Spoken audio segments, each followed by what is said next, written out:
Moi j'ai toujours aimé les antiquités, j'ai toujours récupéré, réparé, j'ai toujours aimé un peu ça.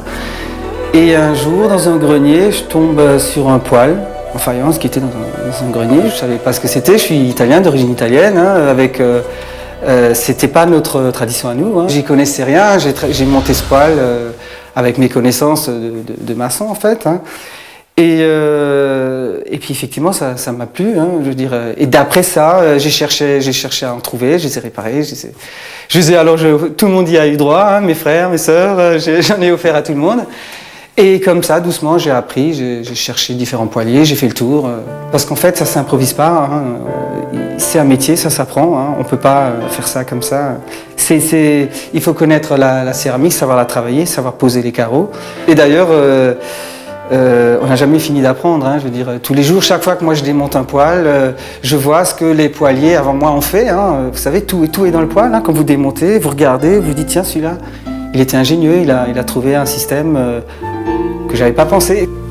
L'origine du mot poêle vient du pôle, le pôle de rencontre. C'est-à-dire, à l'époque, on se réunissait ensemble, un pôle de rencontre, d'où vient. Et alors, forcément, il y avait un poêle à côté qui chauffait. Et en fait, le mot vient de là. Voilà un poêle fin 19e siècle que je suis en train de restaurer.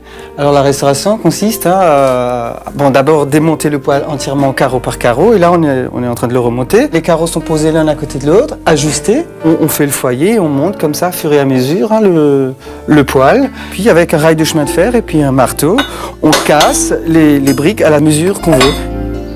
Et les briques réfractaires vont servir à l'intérieur pour caler les carreaux l'un contre l'autre avec les cuvettes. Et tout ça, c'est rempli avec de l'argile. Et en fait, on l'achète aujourd'hui terminé. À l'époque, les poêliers allaient directement le chercher dans la forêt. Avec la pelle, ils allaient creuser, ils ramenaient leur argile et ils montaient leur poêle. On fait des agrafes et c'est cette agrafe qui va tenir les deux carreaux ensemble. Nous, quand on répare un poêle, on ne garde que les carreaux extérieurs et les portes. On répare les portes d'origine, on garde les carreaux. Par contre, tout le reste, tout ce qui est technique intérieure est refait. Ça veut dire que techniquement, le poêle est neuf.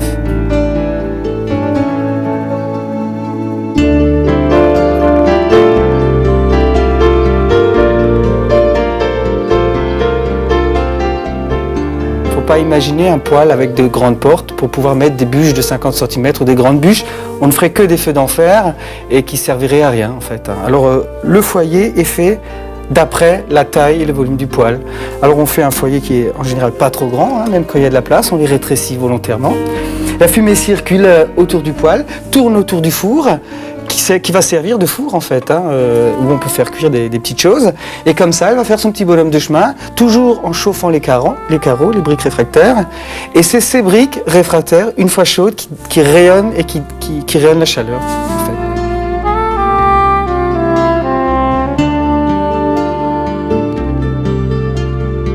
Moi, je ne fais pas de poêle neuf, je ne crée pas.